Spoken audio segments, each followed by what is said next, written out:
है। कोई कोई पर्व गांव में ही होते हैं, कोई राज्य में, कोई राष्ट्र में। यह तो अंतरराष्ट्रीय पर्व है, होना चाहिए। अगर जिसे पता नहीं है वो कम भागी है। आज का दिन विश्व के इतिहास में याद रखा गया। स्वयं भगवान बोले, बहुत सारे संप्रदाय, बहुत सारे रिलीजियन, बहुत सारे चिंतक, बहुत सारे संत महात्मा, उनकी वाणी का संग्रह भिन्न भिन्न लोगों ने किया है। इसका संग्रह करने वाले भी साक्षात नारायण के अपरावतार वेद व्यास है। व्यासेन ग्रथिता पुराण मुनिना मध्ये महाभारतम, जो महाभारत के बीच में गूंथा गया है, इसका संकलन करने वाले भगवान वेद व्यास है। व्यासो नारायण स्वयं। जितने ग्रंथ विश्व भर में आज माननीय है, पूजनीय है, उनका बोलने वाला जो वक्ता है वे या तो पवित्र है, या तो परमात्मा ने जिसको योग्य समझा है और संदेश दिया है। यहाँ तो चिदानंदेन कृष्णेन प्रोक्ता स्वमुख तो अर्जुन, स्वयं भगवान ही बोले। इसलिए इसमें आया है भगवान वाच। अभी आपने सुना, इन बच्चों ने तो बहुत कमाल का काम किया। इदं गुह्यतमं शास्त्रम, बड़ा जो गुह्य शास्त्र था वो आपको सुना दिया। अब मैं सोचता हूँ कि गुह्य शास्त्र तो बच्चों ने बता दिया है, हम आपको क्या बताएं। गुह्य शास्त्र के लिए अधिकारी कौन है, कैसा होना चाहिए। विश्व के जितने भी चिंतक हुए, तत्वज्ञानी, जिन्हें हम फिलोसोफर कहते हैं, सब लोग एक विषय का विचार करते हैं, और वह विचार है कि मनुष्य मात्र, जीव मात्र सुखी कैसे हो। सुखी कौन है? इन तीन प्रश्नों का भगवान ने बड़ा सुंदर ही उत्तर दिया है। पहला प्रश्न यह है कि सुखी कौन है, या इस अर्थ में कहिए कि सुखी होने का उपाय और मार्ग क्या है।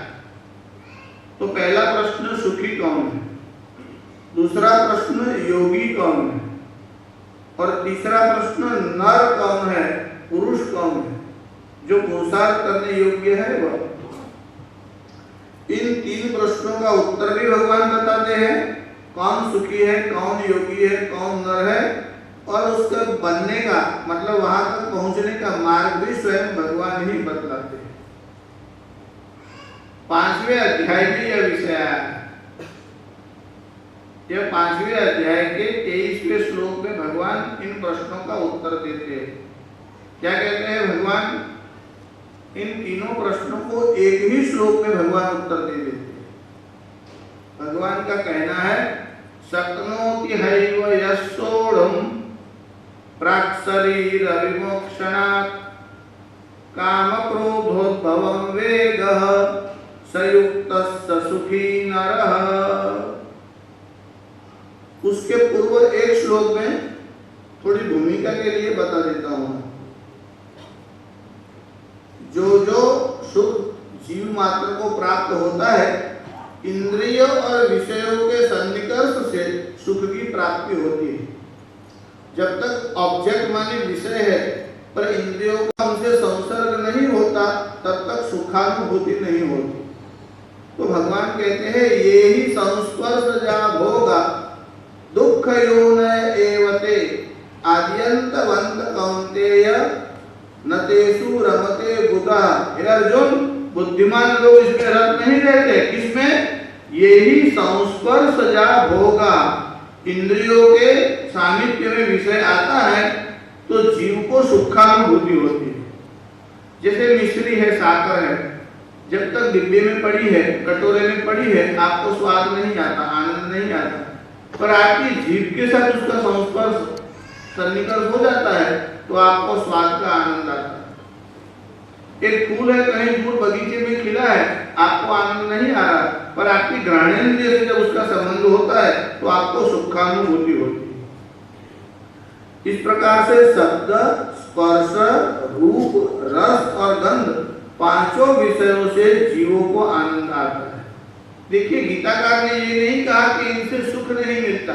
गीताकार कहते हैं कि हे अर्जुन, इससे सुख तो मिलता ही है, पर न तेषु रमते बुधा, मूढ़ लोग इसमें रत रहते हैं, बुद्धिमान रत नहीं रहते और आसक्त नहीं होते। क्यों? क्योंकि यह सुख कैसा है? आद्यंतवंत कौन्तेय, आद्यंतवंत, ये आदि और अंत वाला है, अर्थात इसमें परमानेंट सुख नहीं है। आदि इसका आरंभ भी होता है और इसका अंत हो जाता है। साकर जब तक जीभ पर पड़ी है, आपको स्वाद आता है, अब आप खा गए, बाद में बस फिर वैसा का वैसा दूसरे दिन फिर खानी पड़ती। आज आपने भोजन लिया, कल भी करना पड़ता है। अच्छा, भोजन का आनंद और भोग का आनंद, इन दोनों में फर्क क्या है? देखिए, जो भोगानंद है, भोजन भी एक प्रकार का भोग ही है। तो एक तो है भोगानंद, जिसे हम कहते हैं इंद्रियानंद, यानी सेंसुअल या सेक्सुअल हैप्पीनेस। थोड़ा ऊपर उठा हुआ जीव है, वह उससे ऊपर का आनंद उठाता है। जैसे इंद्रिय सुख का जो आनंद है, वह तो प्राणी भी भोगता है। आपको जो आनंद शिखंड में आता है, वही आनंद कुत्ते को विष्ठा में आता है। तो इंद्रिय के सुखों का आनंद प्राणी भी भोगता है, मनुष्य भी भोगता है। पर मनुष्य का आनंद इससे ऊपर भी है। जो सेक्सुअल हैप्पीनेस है, उससे ऊपर है इंटेलेक्चुअल हैप्पीनेस, मानी बौद्धिक आनंद। गाय और भैंस को आप हरी हरी घास देते हो तो इनको बड़ा आनंद आ जाता है, पर भैंस के पास जाकर के आप बीना बजाओ तो भैंस आनंद नहीं ले सकती। आपने कोई सुंदर जोक सुना हो, आप बैल के पास जाकर कान में सुना दो, घोड़े के पास सुना दो, आनंद नहीं ले सकता। बौद्धिक आनंद मनुष्य ले सकता है। इंद्रियों का आनंद, सभी जीव इंद्रियों का आनंद भी नहीं लेते, क्योंकि इंद्रियां भी भिन्न भिन्न है। वनस्पति से डेवलप जो जीव है वो अलग है, सबसे डेवलप जीव जो है वो मनुष्य है। तो इंद्रिय सुख का आनंद पशु भी ले सकते हैं। खादते मोदते नित्यम सुनक सुकर खर, कुत्ते, गधे और भुंड, जिसको हम शुकर कहते हैं, ये तीनों तीन खाते हैं, पीते हैं, प्रजनन करते हैं और सो जाते हैं। तेसाम मेसाम को विशेष हो, पर मनुष्य एक स्टेप ऊपर जाता है और इंटेलेक्चुअल हैप्पीनेस, जिसे बौद्धिक आनंद कहते हैं, वो मनुष्य प्राप्त कर सकता है। यह भी अंतिम नहीं है, उससे ऊपर का भी एक आनंद है, इसे कहते हैं इटर्नल हैप्पीनेस, मानी अनंत सुख। यह जो अनंत सुख है, इसी के लिए हमारे यहाँ शास्त्रों ने आनंद शब्द का प्रयोग किया है। सुख जो है उसका विरोधी दुख है, पर आनंद का विरोधी कुछ भी नहीं। यहाँ गीताकार ने सुख शब्द का प्रयोग किया है, पर आत्यंतिक सुख के अर्थ में सुख शब्द का प्रयोग किया है। आरंभ क्या करते हैं? शक्नोति हैव यस्सोढुं प्राक्शरीर विमोक्षणात् काम क्रोधोद्भवं वेगः सयुक्तः सुखी नरः। ये अर्जुन, जगत में सुखी कौन है? सयुक्त, युक्त कहते हैं जुड़ा हुआ, मानी जो परमात्मा से जुड़ गया है, मानी योगी। देखिए, भगवान सुख की व्याख्या करते हैं तो ये नहीं कहते कि जिसके पास गाड़ी है, रथ है, हाथी है, बहुत बड़ा पैलेस है, भवन है, ये भले ही हो, ये भी सुख नहीं है, ऐसी बात नहीं है। पर इसमें नित्य सुख नहीं। अनित्यानि शरीराणि विभवो नैव शाश्वत, ये वैभव इटर्नल नहीं है, शाश्वत नहीं है, टाइम बिंग आपको सुख देता है। तो अनित्यानि शरीराणि, इस सुख का आनंद लेने वाला शरीर भी नित्य नहीं है, शरीर भी अनित्य है। अनित्यानि शरीराणि विभवो नैव शाश्वत नित्यम सन्निहितो मृत्यु, मृत्यु हमेशा सर पर ही बैठा है। कर्तव्यो धर्म संग्रह, इसलिए बुद्धिमान मनुष्य को धर्म का संग्रह कर लेना चाहिए। तो भगवान सुख की व्याख्या केवल वैभव से नहीं करता। इसी प्रकार योगी की व्याख्या कर देगी। योगी कौन है? सयुक्तस्य सुखी नर। तो योगी के लिए भगवान ने यह भी नहीं कहा जो नाक पकड़ करके बैठा है वह योगी है। इसका मतलब यह मत समझना कि योगी नाक नहीं पकड़ता, प्राणायाम नहीं करता, ये योग के बाह्य अंग है। युक्त कौन है? योगी कौन है? ये भगवान बताते हैं इस पूरे श्लोक में।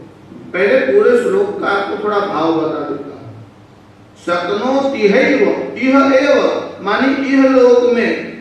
देखिए सारे धर्म ग्रंथों से वेदांत की और गीता की विशेषता क्या है? इसमें नगद वस्तु है, उधार नहीं है। आप लोग व्यापारी के यहाँ जाते हो तो लिखते हैं कि आज नगद कल उधार, मतलब वहाँ उधार है ही नहीं, नगद ही नगद है। यहाँ वेदांत और गीता में मरने के बाद सुख मिलेगा, मरने के बाद स्वर्ग मिलेगा, जन्नत में जाओगे, अप्सराओं के साथ मौज करोगे। देखिए हमारे यहाँ स्वर्ग का विरोध नहीं है, गीता भी स्वर्ग लोक को मान्यता देती है। पर गीताकार का यह कहना है क्षीणे पुण्य, जब पुण्य क्षीण हो जाएगा तो बैलेंस नहीं होने पर जैसे चेक वापस आ जाता है, वैसे स्वर्ग से भी आपको निकाला जाएगा। अरे सम्मान से नहीं, धक्का देकर के निकाला जाएगा, जाओ आपका बैलेंस खत्म हो। तो स्वर्ग से भी अपमानित होकर के आना पड़ता है। गीताकार ने स्वर्ग नरक का विरोध नहीं किया। गीताकार ने इहलोक में जो सुख मिलता है, काम से भी सुख मिलता है, लोभ से भी सुख मिलता है, गीताकार इन बातों का विरोध नहीं करते। गीताकार यह कहते हैं कि यह शाश्वत सुख नहीं है। शाश्वत सुख किसे मिलता है और इसका मार्ग क्या है, यह गीताकार बताते हैं। तो कहते हैं शक्नोत्यैव यस्सोढुम्, जो समर्थ है किसमें? सोढुम्, सहन करने में। यह जो पुरुष सहन करने में समर्थ है, क्या सहन करने में और कब? तो कहते हैं कि प्राक शरीर विमोक्षणात्, शरीर छोड़ने से पहले मानी मरण से पूर्व, जो काम क्रोधोद्भवम वेगः, काम और क्रोध के कारण जो आवेग आता है उसको सहन करने में जो शक्तिमान है, स सुखी ही वे ही सुखी, सयुक्तः वह योगी है, स नरः वे ही नर है, वे ही पुरुष है। देखिए यहाँ पुरुष शब्द मेल और फीमेल के अर्थ में नहीं आया, वह पुरुषार्थ करने वाला है। योग्य पुरुषार्थ क्या है? देखिए हमारे यहाँ 4 पुरुषार्थ माने गए, धर्म, अर्थ, काम और मोक्ष। इसमें मोक्ष रूपी अंतिम पुरुषार्थ को जो प्राप्त कर सकता है उसका नाम नर है। तो गीताकार ने तीनों प्रश्नों के उत्तर दिए। सुखी वे हैं, योगी वे हैं और नर वे हैं जो काम और क्रोध के आवेग को सहन कर लेते हैं। पर कब? मरने के बाद नहीं। प्राक शरीर विमोक्षणात्, शरीर छूटने से पहले जो इसे सहन कर लेता है। देखिए भगवत गीता पर शंकर भाष्य है, शंकराचार्य की कमेंट्री। भगवान शंकराचार्य का जो भाष्य है उसको और भी मनन करके जिसने इजी बनाया है वे है गुणार्थ दीपिका के रचयिता मधुसूदन सरस्वती, जो 16वीं और 17वीं सदी में हुए। मधुसूदन सरस्वती ने इस विषय को लिया और कहा कि प्राक शरीर विमोक्षणात्, इस पद के ऊपर उन्होंने व्याख्या करते हुए लिखा और भगवान वशिष्ठ का रेफरेंस दिया। वे क्या कहते हैं कि शरीर छूट जाने के बाद अगर आप इन आवेगों को सहन कर ले तो इसमें कौन सा पुरुषार्थ है, कौन सा पराक्रम है? जैसे स्त्री पुरुष से मिले, पुरुष स्त्री से मिले, तो मिलने के बाद जो काम का आवेग आता है एक प्रकार का हर्ष होता है स्पर्श करने से। पर कहते हैं प्राक शरीर विमोक्षणात्, यह काम शरीर छूटने से पहले हो जाना चाहिए। भगवान वशिष्ठ कहते हैं जैसे कोई व्यक्ति का प्राण निकल गया, मर गया, अब इसकी स्त्री और बांधव जो है वो आ जाते हैं और इसके बॉडी के साथ लिपट जाते हैं, आलिंगन दे देते हैं। मरे हुए देह को अतिशय मोह के कारण या प्रेम के कारण उसके शरीर से लिपट जाते हैं, तब मरे हुए शरीर को न तो काम होता है न तो जलाने के बाद क्रोध होता है। आपको कोई अगरबत्ती भी जरा सी छू दे तो आपको क्रोध आ जाता है, बेवकूफ बोल रहे, अकल है कि नहीं? अगर कोई सिगार पीता हो और आपके हाथ में लग जाए तो आप गाली गलौज करने लग जाओ, कोई मारने भी लग जाए और मरने के बाद जला देते हैं। भगवान वशिष्ठ कहते हैं बच्चे ही जलाते हैं, अपने पुत्र ही जलाते हैं, तब भी क्रोध नहीं आता। और मरे हुए व्यक्तियों को युवती स्त्री आलिंगन देकर के रोती है तो कामना का आवेग नहीं होता। भगवान शंकराचार्य ने यह लिखा प्राक शरीर विमोक्षणात्, शरीर के छूटने से पहले जो काम और क्रोध के आवेग को सहन कर लेता है, सयुक्तः वह योगी है। आप नाग पकड़ते हो, एक्सरसाइज करते हो, आसन करते हो तो करिए, पर गीताकार योगी की व्याख्या ये नहीं करते कि जो नाक पकड़ करके बैठ गया है वही योगी है। ये गीताकार ने नहीं कहा। गीताकार ने तो कहा योग कर्मसु कौशलम, कर्मों में जो कुशलता है उसका नाम योग है। कर्मों की कुशलता क्या है? जैसे आप कोयले की खान में गए, कोयला निकालते हो और हाथ काले नहीं होने देते, यह तो हो गई आपकी कुशलता। देखिए कुशलता शब्द संस्कृत में कैसे बना है? कुश समझते हैं आप लोग? दर्भ को संस्कृत में कहते हैं कुश। यह दर्भ बड़ा तीक्ष्ण घास होता है, अगर आप पकड़ो और कोई खींच ले तो खून आ सकता है, अंगुली कट सकती है। दर्भ बड़ा तीक्ष्ण आता है।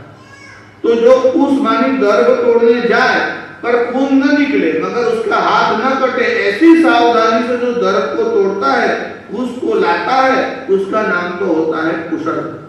कुशल सौनको ब्रवीत, भागवत जी में आया है कि सूत पुराणी जो है वो कथा करने के लिए बैठे हैं, और जो श्रोता बैठे उसमें कौन कौन बैठे? तो कहते हैं कि सौनक बैठे हैं। कुशल सौनको ब्रवीत, तो ये कहा कि ये सौनक मुनि बड़े कुशल है। कुशल माने कुशल कौन है? सावधान कौन है? आप यात्रा में जाते हो तो यात्रा में जाने से पहले जो जो वस्तु साथ में लेनी है उसका लिस्ट बनाते हो कि कहीं कोई चूक न जाए, और तो भी कुछ ना कुछ चूक जाते हो। फिर वहां जाकर के आप या तो फोन करते हो या कहते हैं कि आंगड़िया के साथ भेज दो, हम अचार की चीजी वहां भूल करके आए। तो आपको बाद में याद आता है कि आप क्या भूल करके आए हैं। तो यात्रा में जाने से पहले बड़ी सावधानी आप रखते हो कि कोई वस्तु चूक नहीं जाए। तो सावधान कौन है? जो पहले सावधान हो जाता है। पहले का अर्थ है मृत्यु के पहले जो सावधान हो जाए उसी का नाम तो होता है कुशल। तो कहते हैं कि मरण के बाद शरीर के में काम और क्रोध का वेग नहीं आता, तो इसमें पराक्रम नहीं है। जीते जी ही प्राक शरीर विमोक्षणात्, शरीर में से प्राण निकल जाए उसके पहले जो काम और क्रोध को सहन कर लेता है, संयुक्त वो योगी। आजकल जितने भी योग के सेंटर चलते हैं कहीं यम नियम की बात ही नहीं। अच्छा कोई लोग तो बताते हैं यम नियम की जरूरत ही नहीं है, बस नाक पकड़ो, आंख बंद करो और सामने कोई चित्र रखो। कोई स्पॉट रखता है, कोई कुछ चित्र रखते हैं, कोई लाल लाइट रखता है। देखिए ध्यान ही करना है तो पहले दिन से तो ध्यान हो जाएगा नहीं। दृष्टि को स्थिर जो करते हैं उसका नाम ध्यान नहीं।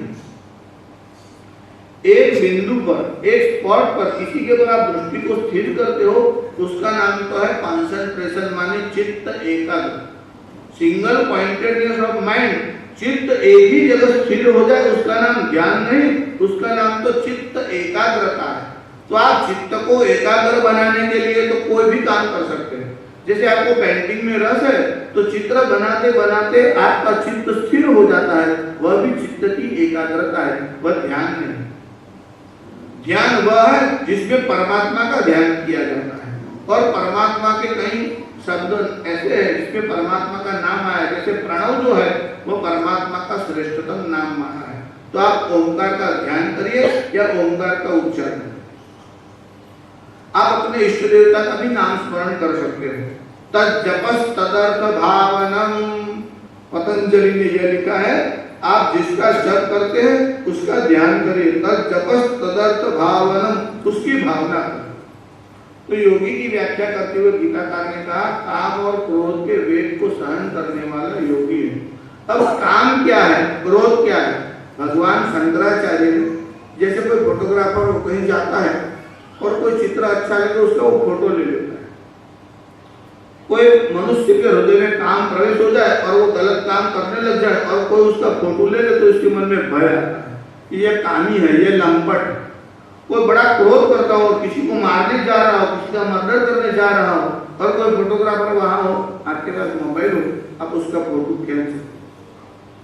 कामी का फोटो लिया जा सकता है, क्रोधी का फोटो लिया जा सकता है, मगर काम का फोटो आप कैसे लोगे? आप समझिए, क्रोधी का फोटो तो आप ले सकते हो, क्रोध का फोटोग्राफ आप कैसे लोगे? क्योंकि क्रोध तो बिना मनुष्य के रहता नहीं और क्रोध स्वयं दिखता नहीं है। और भगवान आद्य शंकराचार्य की विशेषता यही है कि उन्होंने काम और क्रोध के फोटो लिए, शब्द चित्र लिए। उन्होंने ऐसे शब्दों में वर्णन किया कि काम होता है तो क्या होता है और क्रोध होता है तो क्या होता है, इसके लक्षण जो सिम्टम्स है, जैसे आपके शरीर के अंदर कंपन शुरू हो जाए और आपके शरीर में पसीना आने लगे, पिंडियों में और कमर में दर्द होने लगे, ठंडी लगने लगे, डॉक्टर कहेंगे मलेरिया हो गया है। तो जैसे मलेरिया के ये सिम्टम्स है, तो काम के सिम्टम्स क्या है, क्रोध के लक्षण क्या है, भगवान आद्य शंकराचार्य ने इसी श्लोक की व्याख्या करते हुए बताया कि काम क्या है। आप लिखते हैं, इंद्रिय गोचर प्राप्ते इष्टे विषये श्रूयमाणे स्मर्यमाणे अनुभूते वा सुख हेतौ या गर्भिः सकाम। इससे अच्छा काम का कोई फोटोग्राफ हो ही नहीं सकता, इससे अच्छा कोई शब्द चित्र है ही नहीं। और कोई भी भाष्य आप पढ़ लीजिए, इन इतने एक ही वाक्य में आचार्य श्री ने काम होने पर क्या होता है यह भी आगे कहेंगे और काम क्या है यह भी बताते हैं। इंद्रिय गोचर प्राप्ते, कोई जो विषय है आपके इंद्रियों के सामने नहीं आता तब तक प्रलोभन नहीं होगा। इंद्रियों के सामने आ जाए फिर आपको इसको प्राप्त करने की इच्छा हो जाती है, चाहे स्त्री हो, चाहे भोग्य पदार्थ हो, चाहे भोज्य पदार्थ हो। भोग्य और भोज्य पदार्थ हम इसलिए अलग बोलते हैं कि हर एक इंद्रियों का भोग भिन्न भिन्न है। जो भोज्य है वो रसना इंद्रिय का भोग है, पर रूप जो है वो चक्षु इंद्रिय का भोग है। इसलिए सुंदर चित्र और सुंदर रूप देख करके मनुष्य की जो दृष्टि है वह स्थिर हो जाती है, क्योंकि इससे चक्षु इंद्रिय को आनंद मिलता है। आचार्य सिंह बता रहे हैं, इंद्रिय गोचर प्राप्त, जब इंद्रियों को कोई ऑब्जेक्ट दिख जाता है, सुनाई पड़ता है, तो क्या होता है, इंद्रिय गोचर प्राप्त इष्टे विषय, जिसमें आपको बहुत रस आता हो उस विषय वस्तु की बात हो रही है। इंद्रिय गोचर प्राप्ते इष्टे विषय श्रूयमाण, सुनने पर भी इच्छा हो जाती है। किसी वस्तु को आप सुन लो, अभी आपने देखी नहीं, कोई खंभात से आया है और सूत्र फेणी लेकर के आया, आपने खाली सुन लिया और बैठ बोल जल्दी जल्दी आपके मन में आता है। अधिकार होगा बोल देगा फटाफट बोल, फिर बातें क्या होता है, बैठ बोल जल्दी निकाल, तो सुन लेते हो तो इच्छा हो जाती है। श्रूयमाण स्मर्यमाण, आपकी स्मृति में कोई वस्तु याद आ जाए, भूतकाल में कोई वस्तु से आपको आनंद आया क्या, उस गीत को सुनने में बड़ा आनंद आया और कोई कैसेट वीडियो लेकर के आया है, इसमें इसका चित्र भी है, गीत भी है, अच्छा अच्छा वो फलाना गीत है, अच्छा अच्छा वो क्लासिकल, जरा सुनाओ जरा सुनाओ। आपकी स्मृति में आ जाता है कि उसको सुनकर के बहुत बड़ा आनंद आया था, इसकी शहनाई ऐसी बजती है, फलाने जो इंस्ट्रूमेंट वो ऐसे ऐसे बजते हैं। तो किसी विषय को देखकर, किसी विषय की स्मृति आने पर, तो इंद्रिय गोचर प्राप्ते इष्टे विषय श्रूयमाणे स्मर्यमाणे अनुभूते वा सुख हेतौ, और भूतकाल में आपको इससे बड़ा सुख प्राप्त हुआ था ऐसा विचार करके, या गर्दी माने इच्छा, तृष्णा, लोभ। देखिए तीनों शब्दों में बड़े थोड़ा थोड़ा फर्क है, ये सिनोनिमस। या गर्दी, बहुत वर्षों पहले हमने अमेरिकन मकाई खाई थी, आज इंडिया में आए, बड़ौदा में आए, तब ये मौका हुआ। हमारे यहाँ ऐसी नहीं मिलती, तो आपको पहले सुख मिला था और आज भी इससे सुख मिलेगा, ऐसी जो मन की इच्छा है, या गर्दी, उसी प्रकार का सुख भोगने की जो इच्छा है, तृष्णा, सकाम, उसे कहते हैं काम। देखिए मधुसूदन सरस्वती ने थोड़ा विस्तार से बताया। मधुसूदन सरस्वती कहते हैं कि गीता का यहाँ काम शब्द रखते हैं और क्रोध रखते हैं, लोग तो रखते नहीं। क्या नहीं रखते? इसलिए कि काम ही मूल है। कामना संकल्प पहला होता है, फिर कामना होती है, और अगर काम की तृप्ति हो जाए तो लोभ होता है कि फिर से मिले, और काम की तृप्ति में बाधा आती है तो क्रोध आता है। ये विक्षेप करने वाला कौन है? तो जो अवरोध करता है इसके कारण क्रोध आता है।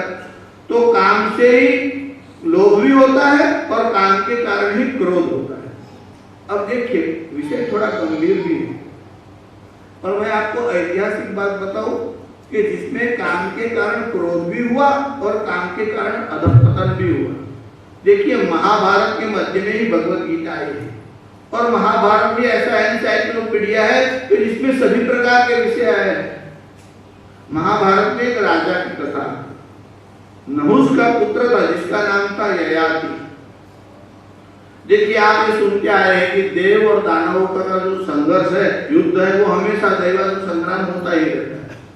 तो देवता और असुरों में हमेशा संग्राम होता था, और संग्राम होता था तो कभी असुर विजय हो जाते, कभी देवता विजय हो जाते, और असुरों में उत्साह बढ़ा, दैत्यों का उत्साह ठंडा हो गया, शिथिल हो गया। क्या हो गया? क्योंकि दैत्यों के जो गुरु है वो शुक्राचार्य, देवताओं के गुरु है बृहस्पति, पर शुक्राचार्य के पास एक विशेष विद्या है। कौन सी विद्या है? संजीवनी विद्या। इसलिए देवता किसी दैत्य को मार देते तो शुक्राचार्य उसको जीवित कर देते, पर देवों में कोई मर जाए, शिथिल पड़ जाए, तो उसके लिए कोई इलाज नहीं है, क्योंकि देवों के पास संजीवनी विद्या नहीं थी। अच्छा, देव मरते नहीं, पर देवों के जो सहायक होते थे वो मर जाते थे। असुरों के सहायक मरे तो शुक्राचार्य जीवित कर देते थे।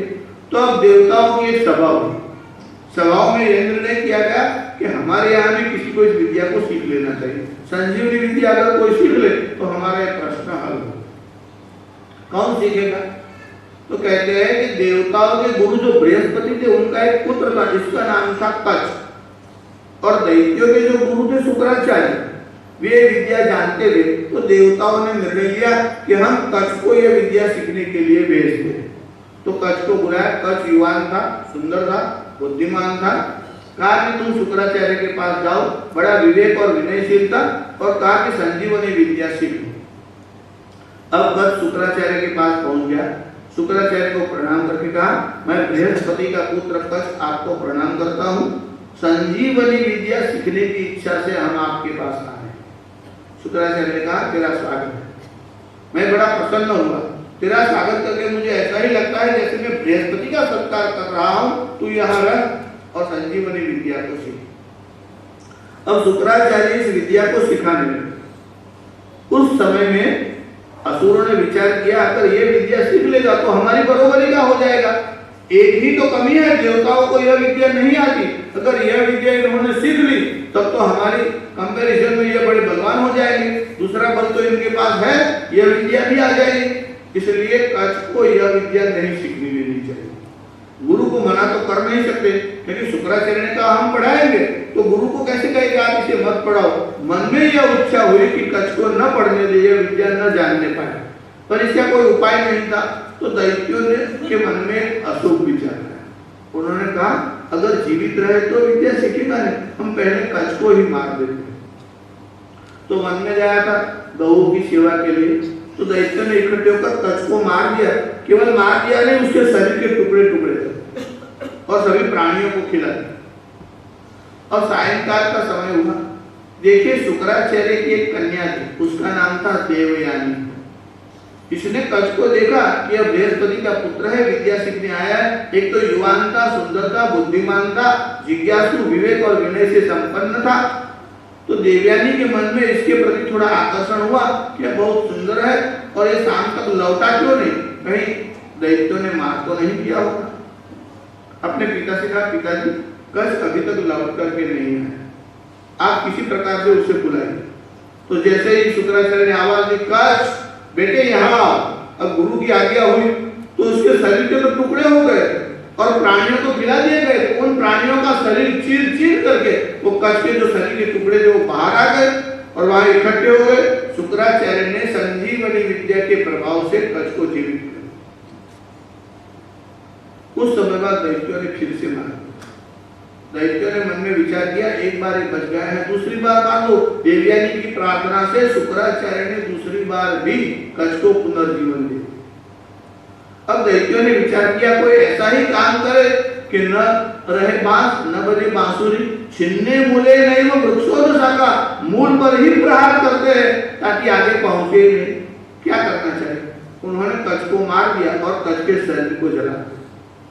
कच्छ के शरीर को तो जला दिया, उसको भस्मीभूत करके उसकी जो भस्म थी वो शराब में मिला दी और वो शुक्राचार्य को ही गलती से पिला। अब देखिए शुक्राचार्य आवाज दे और वो शरीर चीर करके बाहर आए, तो प्राणी मर गए थे, वैसे शुक्राचार्य भी मर सकते हैं। शुक्राचार्य को पता चला कि कच्छ को उसे ही पिला दिया गया है शराब के माध्यम से। शुक्राचार्य ने क्या किया, बेटे तेरे साथ बहुत बड़ा अन्याय हुआ, तुझे मारने के लिए, तेरे पास ये विद्या न पहुंचे इसलिए दैत्यों ने तेरे साथ बड़ा दुर्व्यवहार किया है, पर तू चिंता मत कर, मेरे पास उसका भी उपाय है। मैं ऐसी विद्या को जानता हूं और तू पेट के अंदर रह, जैसे बच्चा माँ के पेट में रहता है, और प्रहलाद को माँ के पेट में ही शिक्षा मिली थी, क्योंकि नारद आदि सत्संग करने गए तो प्रहलाद कहाँ सीख करके आया था? भगवान की महिमा माँ के उदर में। तो कहा कच्छ मैं तुझे विद्या सिखाता हूँ, तू संजीवनी विद्या सीख ले और फिर मैं आवाज दूंगा, तू बाहर आएगा, मेरा शरीर फट जाएगा, मैं मर जाऊंगा, फिर विद्या के प्रभाव से तू मुझे भी जीवित कर देना। और इसी प्रकार से शुक्राचार्य ने अपने उदर में ही कच्छ को संजीवनी विद्या सिखा दी, आवाज दिया, कच्छ पेट फाड़ करके बाहर आ गया और बाहर आकर उसने अपने गुरु को संजीवनी विद्या के प्रभाव से जीवित कर दिया। देखिए, पहले ही विद्या का प्रयोग सदगुरु के ऊपर ही किया और गुरु को पुनर्जीवन दे दिया। यह तो है शिष्य। तो शुक्राचार्य को पुनर्जीवन मिल गया। अब पुनर्जीवन तो मिल गया शुक्राचार्य को। अब शुक्राचार्य ने जब इन विद्या को सिखा दिया तो कच्छ ने कहा कि हम अपने स्थान को जाते हैं। शुक्राचार्य ने कहा भले ही तुम जा सकते हो। तो शुक्राचार्य से विदाई लेने के लिए गए। तो शुक्राचार्य की कन्या जिसका नाम देवयानी था, उसके पास भी गुरु पुत्री समझ करके गया और कहा कि बहन, मैं जाना चाहता हूँ अपने स्थान को, मैं गुरुदेव की आज्ञा लेकर के आया हूँ, मैं तुम्हारी भी आज्ञा लेना चाहता हूँ। पर देवयानी के मन में काम का भाव हो गया था कच्छ के प्रति, वह कच्छ के साथ विवाह करना चाहता। तो उसने कच्छ से कहा तू जा कैसे सकता है, मैं तो तेरे साथ विवाह करने की इच्छा रखती हूँ। कच्छ ने कहा तुम मेरे गुरु की पुत्री हो, इसलिए तुम मेरी संबंध से बहन होती हो, तेरे प्रति ऐसा विचार भी मुझे मन में नहीं लाना चाहिए, ये पाप है, मैं तुम्हारे साथ विवाह नहीं कर सकता। पर जब काम का भूत सवार हो जाता है तो विवेक बुद्धि नष्ट हो जाती है। कामा पुराणाम न भयम न लज्जा, जिसके ऊपर कामना का भूत सवार हो जाता है इसे न तो भय लगता है, न लज्जा, न समाज का भय। एक तो जो कच्छ है वो बृहस्पति का पुत्र है, यह गुरु की पुत्री है, विवाह नहीं होना चाहिए, यह शास्त्र सम्मत बात है। तो भी देवयानी ने आग्रह किया। कच्छ ने कहा कि मैं विवाह करना नहीं चाहता। तो देवयानी ने कहा कि मैं तुझे साथ दे दूंगी। देखिए, हम आपको यही बता रहे थे कि काम में अवरोध आता है तो क्रोध आता है। देवयानी के मन में काम की भावना हुई, विवाह करने की इच्छा हुई, कच्छ ने मना कर दिया। जब कच्छ ने मना कर दिया तो देवयानी के मन में क्रोध आया। केवल क्रोध आया नहीं, क्रोध के वशीभूत होकर देवयानी ने कच्छ को साथ दे दिया। तूने संजीवनी विद्या को सीखा है मेरे पिता से, पर यह विद्या तुम्हारे काम में नहीं आएगी, तुम्हारी विद्या व्यर्थ हो जाएगी, तुम किसी को सजीवन नहीं कर सकोगे। देवयानी ने यह साथ दे दिया। देखिए, काम से क्रोध निर्माण होता है, क्रोध से सम्मोह होता है, क्रोध से बुद्धि शिथिल और नष्ट हो जाती है, और यही काम देवयानी ने किया। देखिए, कच्छ इतना पवित्र था, कच्छ ने कहा मैं बृहस्पति का पुत्र हूं, काम के वशीभूत होकर के धर्म की मर्यादा का उल्लंघन करना मुझे शोभा नहीं देता, इसलिए मैंने तुझसे विवाह करने के लिए मना किया। यह शास्त्र सम्मत बात है और मर्यादा से भी युक्त है, तो भी तूने काम के वशीभूत होकर क्रोध से मुझे साथ दिया है। कोई बात नहीं, मेरी विद्या सफल नहीं होगी, वंध्या हो जाएगी, पर मैं जिसको सिखाऊंगा उसकी विद्या तो सफल हो जाएगी। तेरा साथ तो यही है कि मैं जिसे सिखाऊं मेरी विद्या सफल नहीं होगी, पर मैं किसी को सिखाऊंगा। कच्छ वापस आ गया, उसने अपनी विद्या अन्य देवताओं को सिखाई और संजीवनी विद्या से देवताओं का काम चलने लगा। तो हमने आपको बताया कि महाभारत में यह कथा आई है कि कच्छ जो है उसे देवयानी ने साथ दिया, काम के वशीभूत होकर के, क्रोध के वशीभूत होकर के साथ दिया। तो काम से ही काम में अंतराय आता है, तब जाकर के क्रोध आता है। तो क्रोध जो आता है उसके कई कारण हैं, इसलिए शंकराचार्य ने भाष्य में लिखा है कि अनेक निमित्तवान। यह क्रोध का वेग कैसा है, इसके निमित्त कई हैं, एक तो नहीं है, अनंत निमित्तवान, अर्थात कई प्रकार के निमित्त है। अब कितने हैं उसको तो बता नहीं सकते, पर जिन्होंने चिंतन मनन किया है उन्होंने कहा ये 11 निमित्त होते हैं जिसके कारण क्रोध निर्माण होता है। ये 11 निमित्त कौन से हैं? तो कहते हैं कि हानि, नुकसान हो जाए तो क्रोध आता है। आप कहीं पर काम कर रहे हो, कोई मजदूर टीवी लेके आता हो, आपसे छोड़ दे, काट टूट जाए, आपके उन्हें क्रोध आया कि नहीं बेवकूफ, 1 लाख रुपए का नुकसान हुआ, तुझे पता है इसकी कीमत क्या है, क्रोध आ ही जाता है। घर में बच्चा एक ट्यूब भी फोड़ देता है, ज्ञान से खेलता है, तो आप बच्चे को डांट देते हो, कभी कभी तो थप्पड़ भी मार देते हो। तो हानि हो जाए तो क्रोध आ ही जाता है, ये मनुष्य का स्वभाव है। हाँ, जिन्होंने वुमन साइकोलॉजी का अध्ययन किया उन्होंने ऐसा लिखा कि स्त्रियों को जल्दी क्रोध आ जाता है, कब नुकसान होता है तब, और खुद से हो जाए तो नहीं, दूसरे से हो जाए तो ही जाता है। हम कई बार आपको सुनाते हैं कि एक बाप बेटे अपने ड्राइंग रूम में बैठे, घर में बहू नहीं आई, किचन में काम, अब किचन में जो काम कर रहे थे, अब काम करते तो कोई वस्तु लेते हैं, उतारते हैं, तो कांच का एक जार लाया, तो उतारते हाथ से छूट गया तो टूट गया, अब टूट गया तो कांच का जार था, तो आवाज बाहर ड्राइंग रूम तक पहुंच गया। सेठ बाहर बैठे, उसने अपने बेटे से कहा, बेटे ये जो जार है तेरी बहू से फूटा है, ऐसा मत समझना, तेरी माँ ने फोड़ा है। बेटे ने कहा, पिताजी आप यहाँ बाहर बैठे हो, अंदर किसने फोड़ा आपको क्या मालूम? अगर तेरी बहू से ये जार टूटता तो जार के टूटने की आवाज के पीछे तेरी माँ की आवाज आती, मगर तेरी माँ की आवाज नहीं आई, केवल जार के फूटने की आवाज आई। इसका मतलब यह है तेरी माँ से ही यह फूटा है। तात्पर्य यह कि नुकसान हो जाए तो लोगों का स्वभाव है, એટલે ગુજરાતીમાં એવું કહેવાય કે नुकसान થાય तो हाय हाय करवाने बदले हरी हरी करो, पर लोगों का स्वभाव है हानि हो जाए तो क्रोध आ जाता है। तो क्रोध का पहला निमित्त है हानि, नुकसान हो जाए तो क्रोध आ जाता है। हानि, रोग, श्रम, अधिक प्रतीक्षा, कोई बीमारी भयानक हो, आपको रोग हो, आपका बीपी बढ़ा हुआ हो और कोई जोर जोर से गायन बजाते, बंद कर, रेडियो टीवी बंद कर, जो भी हो, कोई गेम खेलता है, चलो भागे, तो आपके शरीर में कोई बीमारी हो जाए और कोई उपद्रव मचाने लग जाए, तब आपको क्रोध आता है। यह क्रोध होने का दूसरा निमित्त है। हानि, रोग, श्रम अधिक, मजदूर के पास काम कराते जाओ, 12 के बदले 2 बज जाए, न चाय के लिए टाइम दो आप, न भोजन के लिए, फिर वो क्या करेगा? ईंटे ऊपर से फेंकेगा, 100 ईंट में से 25 तो ऐसे ही तोड़ देगा। तो यह तो स्वाभाविक है। अगर अधिक श्रम आप करा रहे हो और उसको समय पर भोजन नहीं मिल रहा तो इसको क्रोध आ जाता है। हानि, रोग, श्रम अधिक प्रतीक्षा, आपके कोई ऑफिसर है, एरोड्रम पर आप लेने के लिए गए हो, फ्लाइट 1 घंटा लेट गए, आप वहां चक्कर काटते रहते हो, ये आज ही इसको मरना था, मेरा इतना काम था, संडे की छुट्टी थी, घर पर जाना था, कोई दूसरे को बुला लेते, मुझे क्यों बुलाया? मन में इतनी गालियां देता है, साहब आप दौड़ करके भागता भी है वो तो ये ऊपर तो कला की तुम्हारी राज हुई। अब फ्लाइट को तो क्या ठिकाना हो कि आजकल जमीन दे रहा है, मोड़ी आ रही है, अधिक प्रतीक्षा, वेटिंग करना पड़ता है, तब आपको क्रोध आता है मन में। और भी भोजन का समय हो, भूखा हो, तो क्रोध में और भी बढ़ोतरी हो जाती है।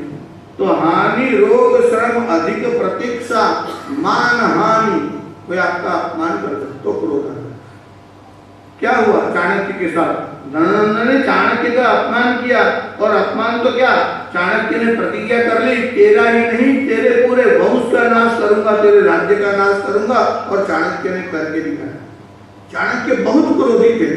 कहते हैं चाणक्य के जीवन में एक घटना ऐसी, देखिए महापुरुषों के जीवन में जो अच्छी और स्वीकार करने योग्य हो वही बात हमें स्वीकार करनी चाहिए। क्रोधी होने से कोई चाणक्य नहीं बन जाएगा। चाणक्य क्रोधी था। अब जैसे लोग कहते हैं कि जो भाग्यशाली होते हैं वो गंजे होते हैं, मतलब गंजा है वो धन वाला होता है। જેને આપણે ગુજરાતીમાં કહીએ ટાલિયા वो ભાગ્યશાળી હોય, એવું નહીં, ભાગ્યશાળીઓને ટાલ હોય છે, બાકી ટાલિયાઓ તો બીક પણ મારતા હોય છે। એટલે બધા ટાલિયાઓ ભાગ્યશાળી હોય નહીં, પણ ભાગ્યશાળી હોય તેને ટાલ હોય છે।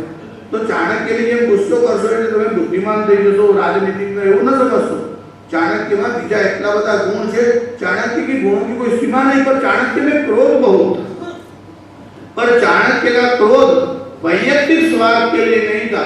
चाणक्य ने जो भी काम किया राष्ट्र के लिए किया, तो चाणक्य में बड़ा ही क्रोध था। तो हानि, रोग, श्रम अधिक प्रतीक्षा, मान हानि, प्रतिकूल प्रेमी हो। कोई आपके विरुद्ध आचरण करे जो आपको पसंद ना हो, अगर पड़ोसी करता है तो आपको दुख नहीं होगा, और आपकी पत्नी कर रही है, पुत्र कर रहा है, तो आपको दुख होगा, क्योंकि आपको इसके प्रति प्रेम है। यू तुम दूसरे करे तो समझ में आ सकता है, तुमने यह काम किया तो तुम्हारा मित्र हो, तुम्हारा पुत्र हो, तुम्हारी पत्नी हो, जिसके प्रति तुम्हारे हृदय में अधिक प्रेम होता है, वह तुम्हारी इच्छा के विरुद्ध वर्ताव करता है, तब जाकर के आपके हृदय में क्रोध आता है। हानि रोग श्रम अधिक प्रतीक्षा, मान हानि प्रतिकूल प्रेमी। प्रेमी प्रतिकूल आचरण करता है तब।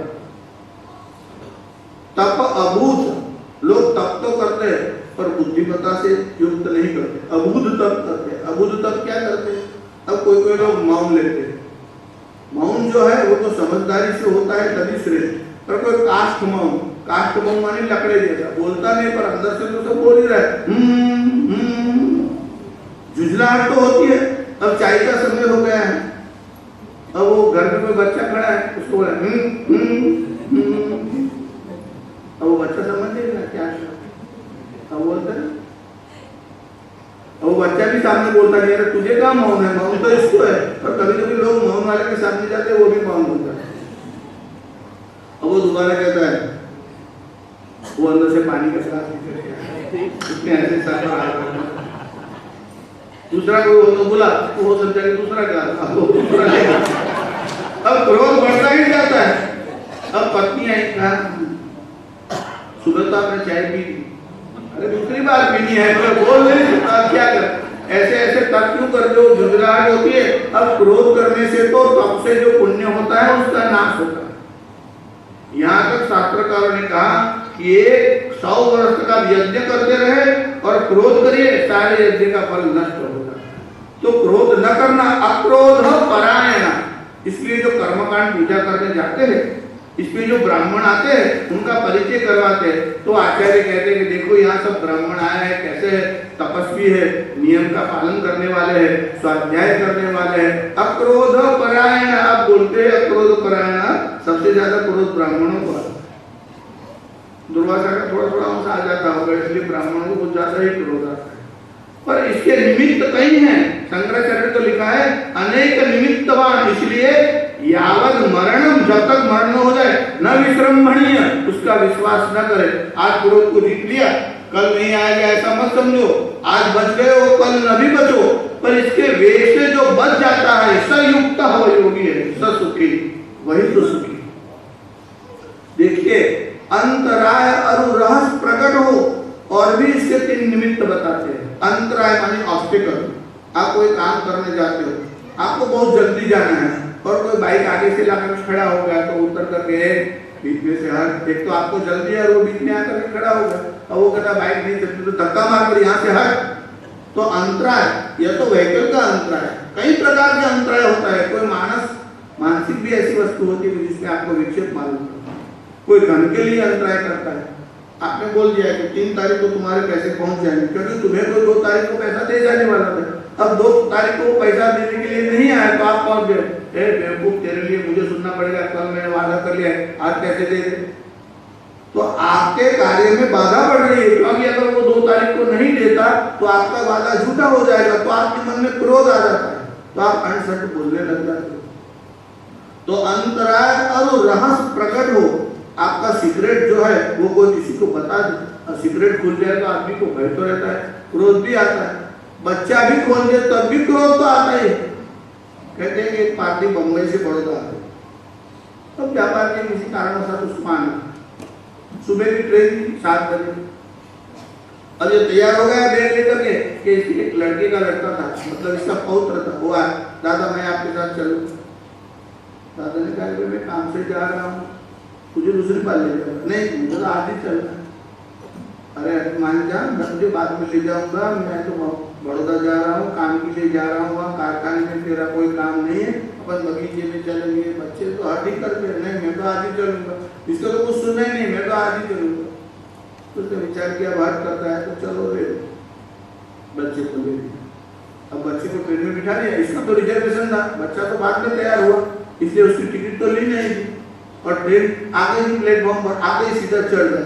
सोचा कि आगे देखा गया, तो बच्चे को लेकर अंदर बैठ गया। अब अंदर बैठ गया तो टिकट चेकर अंदर आया, तो बच्चे ने कहा बोल दूं? अब ये ब्लैकमेल बात दादा को कर रहा है। पीसी आ गया कि आपने टिकट नहीं ली मेरी, मैं बोल दूं? बोले चुप। तो वहां वो संतरे बेचने वाला है, तो दादा ने कहा संतरा खाएगा? अब उसको भी रिश्वत देनी पड़ती है।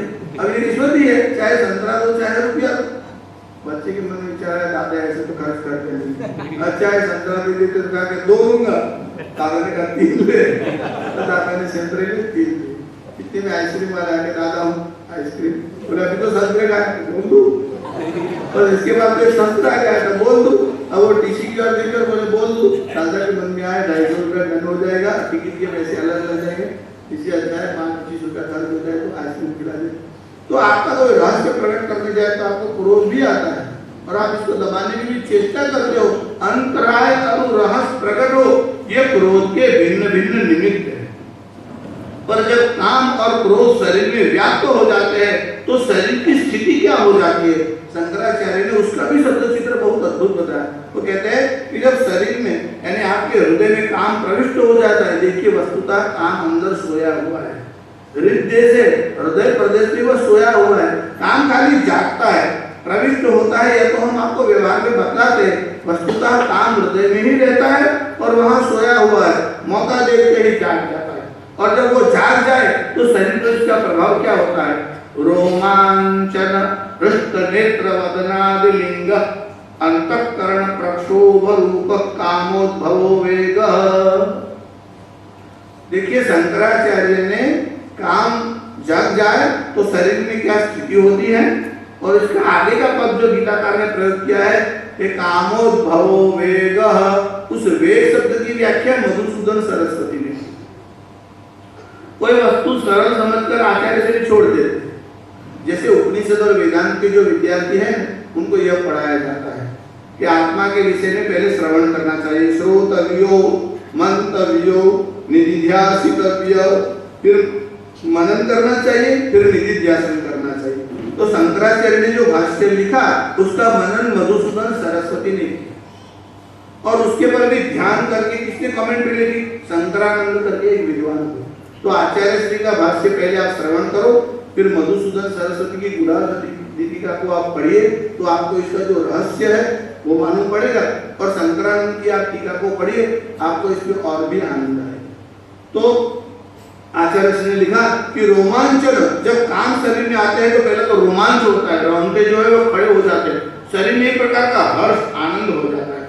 जैसे बच्चा कोई चॉकलेट कैडबरी देखता है, देखता है तो नाचने लग जाता है, बड़े भी नाचते हैं, नाचने का ढंग अलग होता है।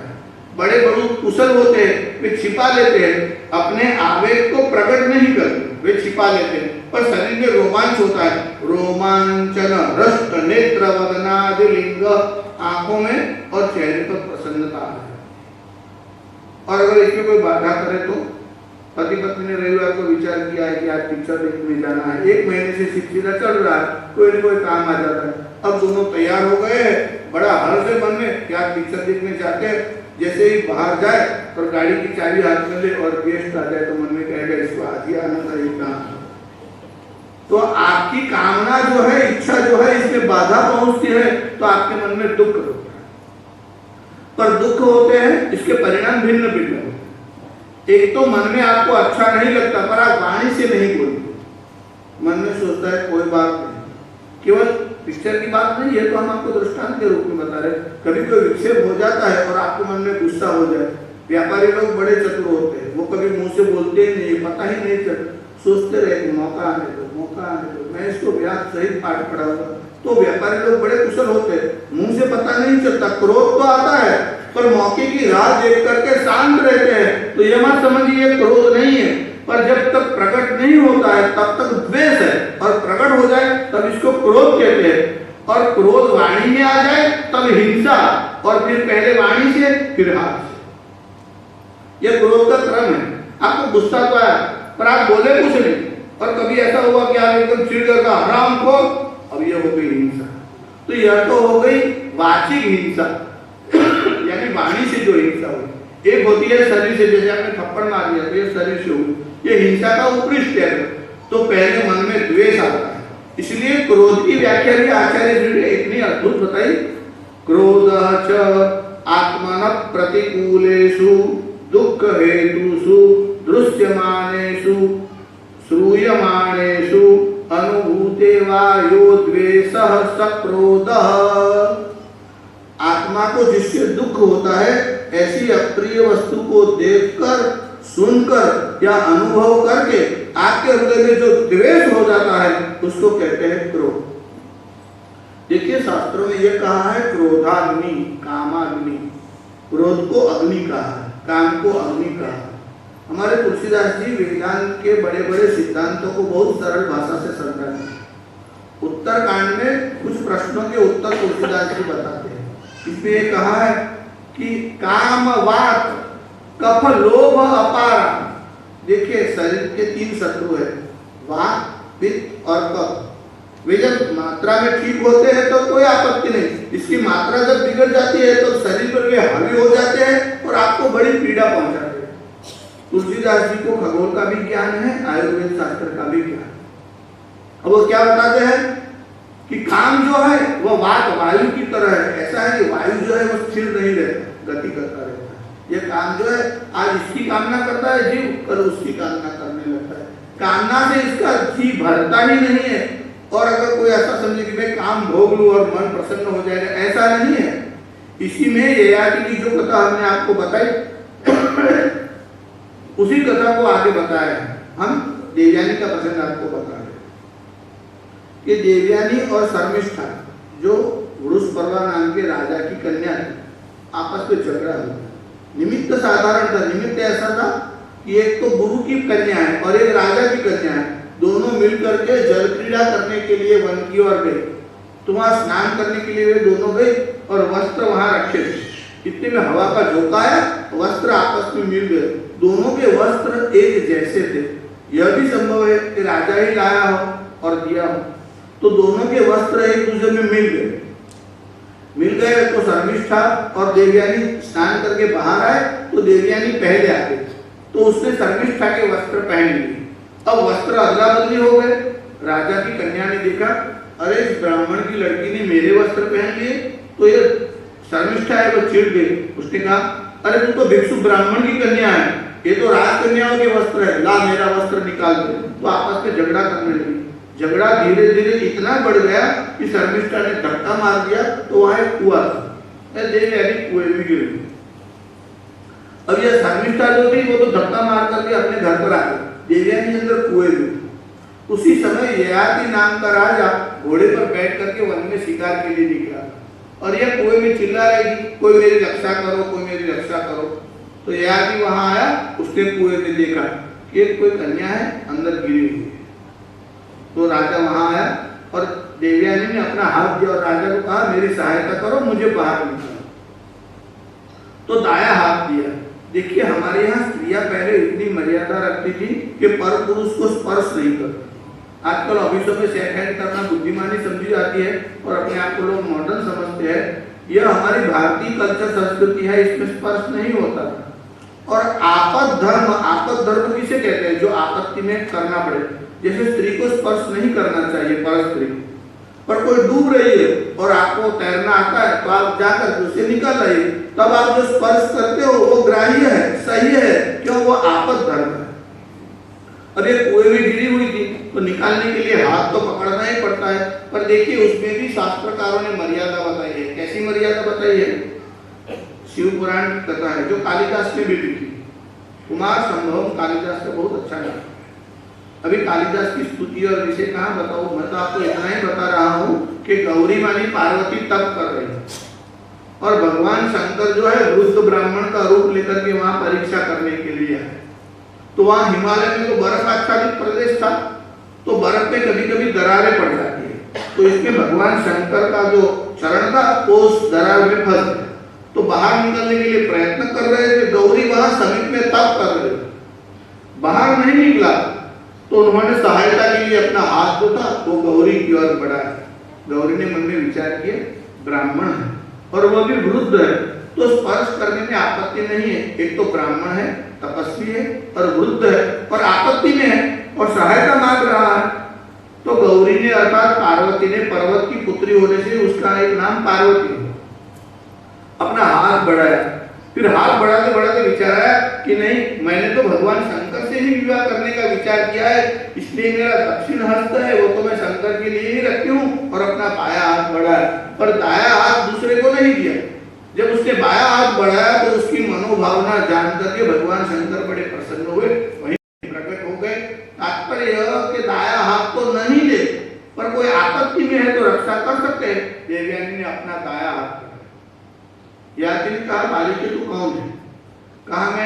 दैत्यों के आचार्य शुक्राचार्य की पुत्री हूँ।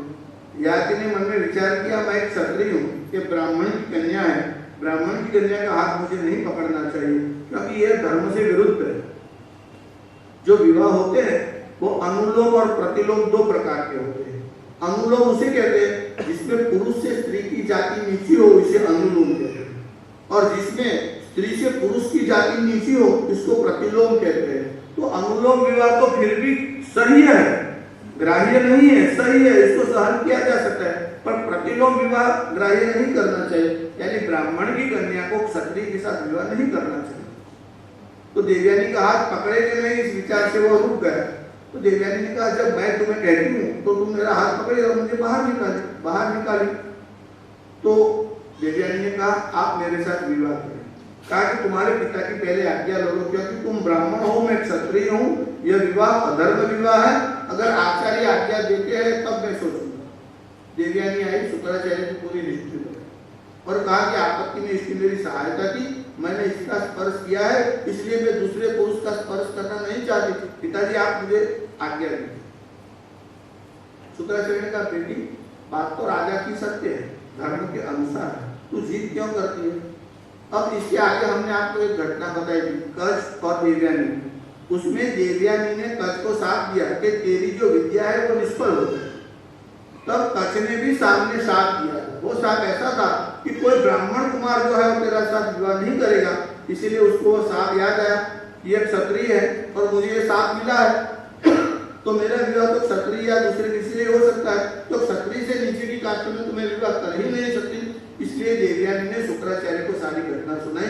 शुक्राचार्य ने कहा, मेरी आज्ञा से तो विवाह कर, और ययाति ने विवाह किया। अब देवयानी ने बताया कि शर्मिष्ठा ने मुझे धक्का देकर कुएं में गिरा दिया था। तो शुक्राचार्य ने कहा कि शर्मिष्ठा कौन है। वृषपर्वा जो राजा है उसकी कन्या है, और उसी के राज्य में ये रहते थे। तो शुक्राचार्य ने कहा, मैं तेरे राज्य में नहीं रहता, मैं जा रहा हूँ। अब गुरु नाराज हो गए तो राजा घबराया। राजा के मन में विचार आया, अगर गुरु ही नाराज हो जाए तो मेरी सारी संपत्ति क्या काम। गुरु को प्रसन्न करने के लिए गया, कहा आप मुझे प्रायश्चित बताइए, मैं क्या प्रायश्चित करूं। यद्यपि मेरी कन्या ने यह गलती की है, पर मैं भी प्रायश्चित करने के लिए राजी हूं, आप मुझे प्रायश्चित बताइए। शुक्राचार्य ने कहा, मेरी कन्या जिससे राजी हो जाए वह काम करना चाहिए। तो देवयानी से पूछा, बोल तेरी क्या इच्छा है। तो देवयानी ने कहा, यह राजा की कन्या है पर अपशब्द बोल करके गई है। इसने मुझे क्रोध में ऐसा कहा कि तू तो भिक्षु ब्राह्मण की कन्या है और मेरे बाप का दिया हुआ अन्न तेरे पिता खाते हैं। पिताजी ये बात क्या सत्य है। कहा कि नहीं, ब्राह्मण तो अपने ज्ञान से ही खाता है, सारी त्रिलोकी की संपत्ति ब्राह्मण की है, इसलिए राजा भी ब्राह्मण को नहीं देता, ब्राह्मण के आशीर्वाद से राजा राज्य भोगता है। तो देवयानी की बात मान करके शुक्राचार्य ने कहा कि अगर देवयानी जो शर्त है वो शर्मिष्ठा को मान्य हो तब तो मैं इस राज्य में रह सकता हूँ। तो कहा, शर्त यह है कि तुम्हें मेरी दासी बन करके रहना होगा। अब ये राजकन्या है, पर राजा की भलाई के लिए और पिता की आज्ञा के लिए उसने कहा कि ठीक है पिताजी, आप जो है इनकी बात मान लीजिए, मैं इसकी दासी होकर के रहने के लिए तैयार हूं। हम यह कथा आपको इसलिए बता रहे हैं, ययाति के साथ देवयानी का विवाह हुआ और शर्मिष्ठा दासी होकर के गई, तब शुक्राचार्य ने एक शर्त रखी कि देखिए ये राजकन्या है, मगर उससे तुझे संतान नहीं होना चाहिए, पर काम के अधीन होकर के ययाति ने देवयानी से 2 पुत्र और शर्मिष्ठा से 3 पुत्रों को जन्म दिया, जिससे पुरु वंश चला। द्रुह्यु, अनु और पुरु 3 पुत्र जो है वो शर्मिष्ठा से हुए, और यदु और तुर्वसु नाम के 2 पुत्र जो है वो देवयानी से।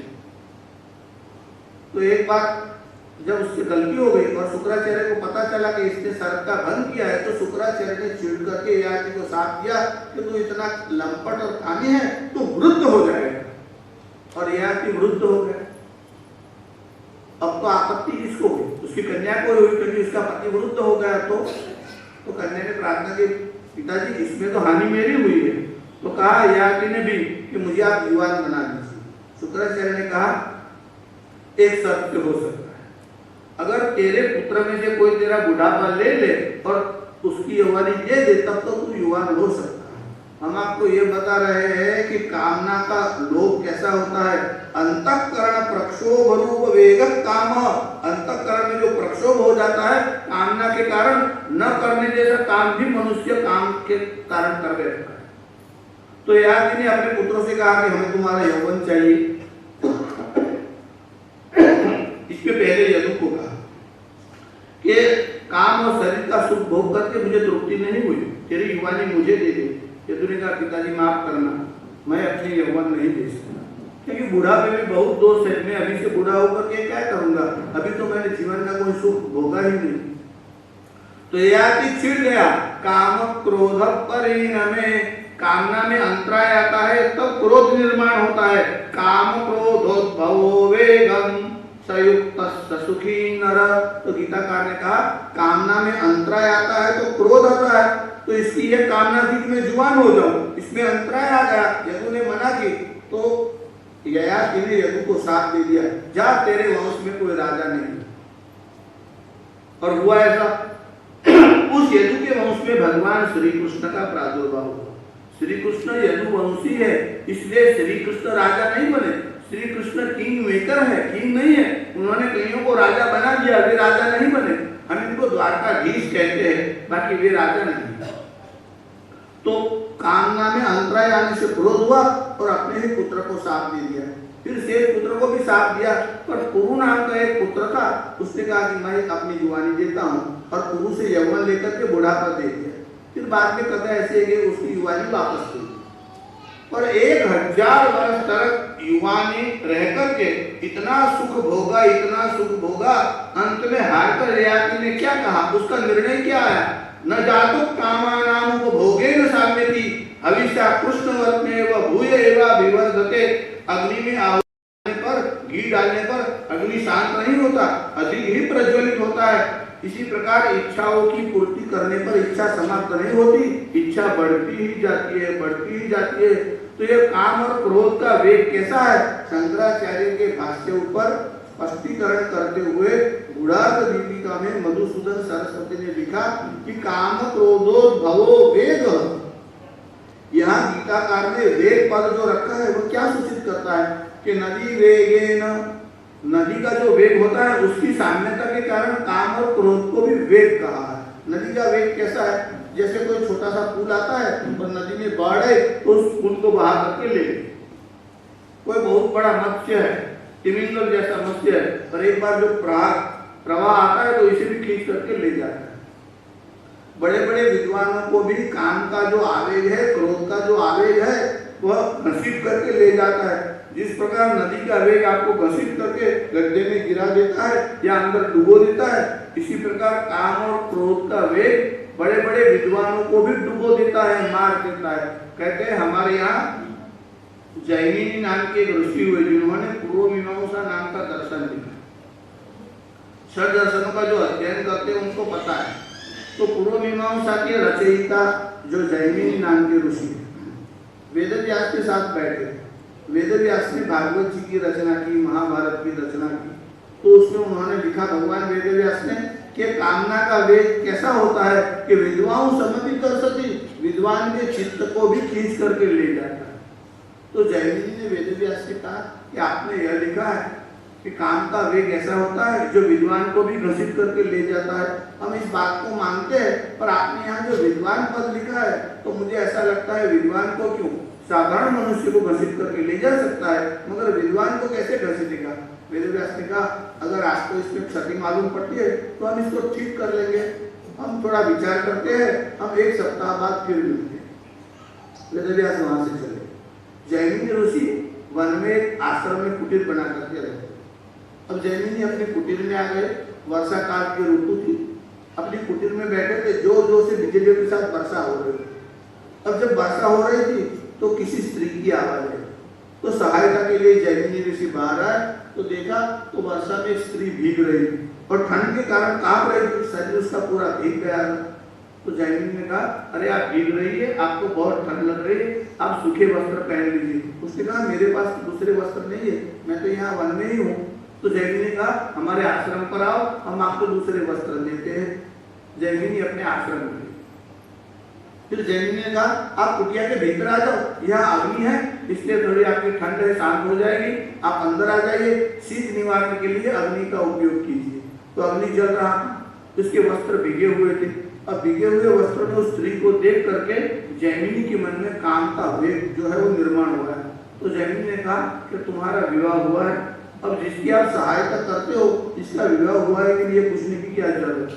और वो पूछ रहे तुम्हारा विवाह हुआ है कि नहीं, तो उसने कहा मेरा विवाह तो नहीं हुआ है और मुझे कोई योग्य पुरुष ही नहीं मिला। तो जैमिनी ने कहा तो मैं विवाह करना चाहता हूँ। तो कहा कि हाँ आप विवाह तो कर सकते हैं, पर एक शर्त मेरे पिता ने रखी है, जो अपनी पीठ पर घोड़ा बन करके मुझे बिठाएगा मैं उसके साथ विवाह करूंगी। जैमिनी ने मन में विचार किया जब विवाह ही करना है तो शर्त में आपत्ति क्या है। कहा ठीक है। तो उन्होंने घोड़े की तरफ अपने हाथ रख दिए और कहा कि बैठ जाओ। जब उस कन्या को बिठा लिया और कहा कि चलो, अब जब चलो कहा तो आवाज बदल गई, तो देखा तो वो कन्या तो अदृश्य थी और वेदव्यास वहां है। तो जैमिनी ने देखा अरे मैं तो उनकी गलती निकालने जा रहा था। देखिए महापुरुषों की गलती निकालने की आप चिंता मत कीजिएगा, उन्होंने गलती की नहीं, खाली समझने की ही आपको जरूरत है, उसमें भेदभाव करने की आवश्यकता नहीं है। यह तो एक दंड कथा है, किसी ने इस सिद्धांत को समझाने के लिए कि काम का वेग कैसा है, बड़े बड़े ऋषि को भी ये घसीट जाता है ये समझाने के लिए। बाकी जैमिनी तो साधारण ऋषि नहीं है, जिसने पूर्व मीमांसा की रचना की, बड़े अद्भुत ऋषि है। और हमारी शिक्षा के लिए, बोध के लिए इस प्रकार की कथाएं कभी कभी कही जाती है। तात्पर्य यह है कि काम क्रोधोद्भवोद वेग, काम और क्रोध के कारण जो वेग उठता है वो असह्य होता है।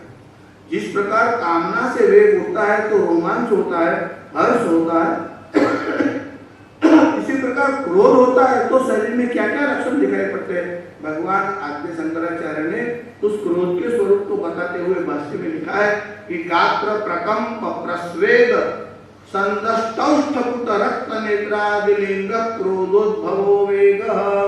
जब क्रोध के कारण आवेग होता है तो क्या होता है, गात्र प्रकंप, क्रोध के कारण शरीर में कंप आने लगता है, प्रस्वेद कभी कभी पसीना आने लगता है, संदष्टौष्ठपुट एक होठ के ऊपर और नीचे के होठ है दबाने लगता है, मनुष्य होठ चबाने लगता है, या कभी कभी स्फुरमानोष्ठ, क्रोध के कारण होठ कांपने लग जाता है, रक्त नेत्रादिलिंग, आंखें लाल हो जाती।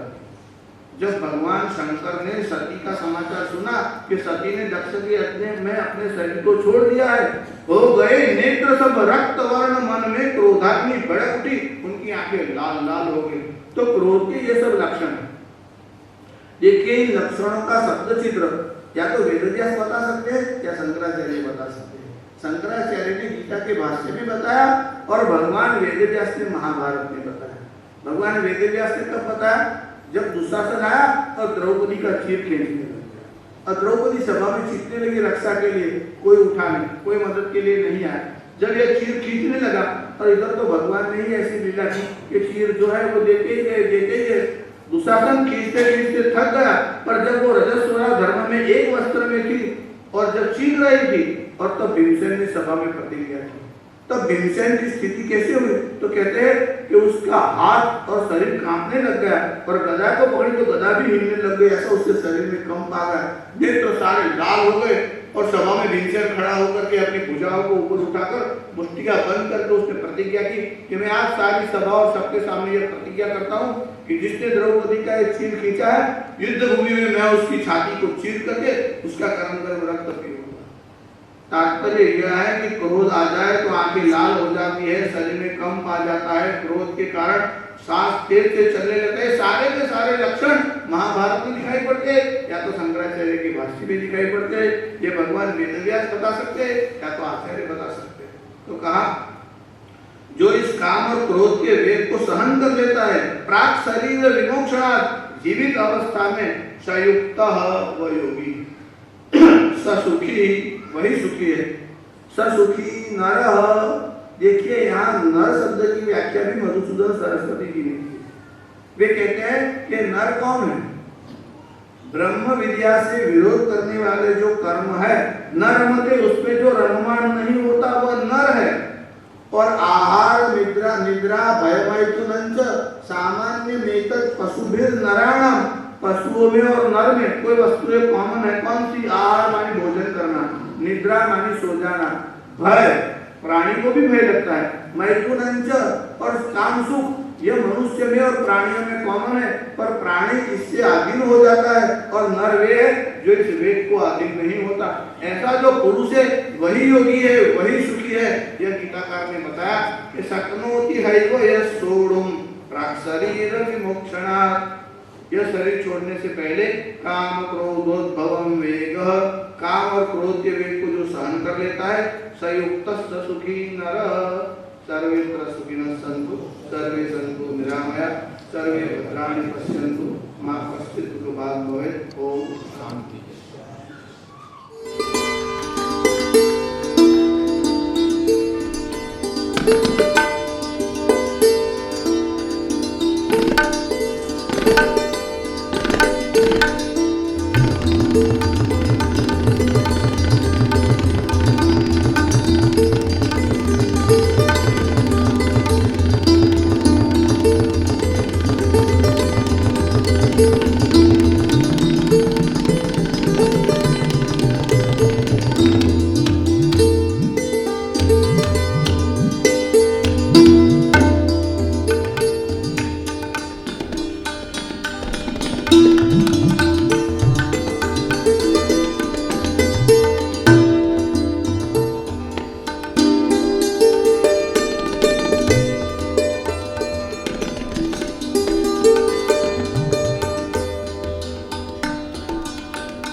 न शशांको न पावको